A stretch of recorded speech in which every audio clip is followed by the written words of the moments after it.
ఆంధ్రప్రదేశ్ మాజీ intelligence chief Anjaneyulu అరెస్టుపై YCP నేత రోజా స్పందించారు. ఆంజనేయులను అక్రమంగా అరెస్టు చేశారని ఆరోపించారు.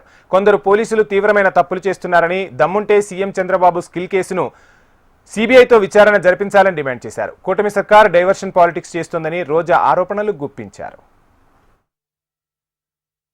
అవినీతి ఎంత విచ్చలవిడిగా జరుగుతుందో అందరూ కళ్ళారా చూస్తున్నారు. అది ఇసుక గాని, అది మైనింగ్ గాని, ల్యాండ్స్ గాని, ఏది చూసినా లిక్కర్ గాని విచ్చలవిడిగా వాళ్ళు దోపిడీకి, అవినీతికి తెరలేపి వాటి మీద ప్రజలు దృష్టి పెట్టకుండా ఈరోజు తప్పుడు సాక్ష్యాలతో బురద చల్లుతూ కొంతమందిని టార్గెట్ చేసి ఎలా అరెస్ట్ చేస్తున్నారో మనం కళ్ళారా చూస్తున్నాం. నిజంగా ఇది ఎంత సిగ్గుచేటో ఒకసారి అందరూ కూడా ఆలోచించాలి.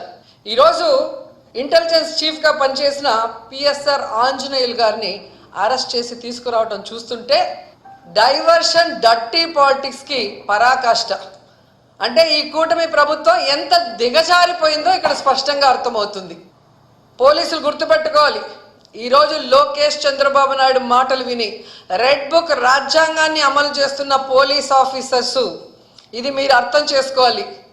తప్పు చేయని ఆంజనేయులు గారిని ఈ విధంగా అరెస్ట్ చేసి ఆయన్ని హ్యూమిలేట్ చేస్తూ అవమానపరుస్తుంటే తప్పు చేసిన మిమ్మల్ని చట్టం ముందు నిలబెట్టి మీకు బుద్ధి చెప్పే రోజు దగ్గరలో ఉంది. కాబట్టి అలాంటి తప్పులు చేయకుండా మీ పని మీరు కరెక్ట్గా చేయమని కూడా ఈ సందర్భంగా తెలియజేసుకుంటున్నాను.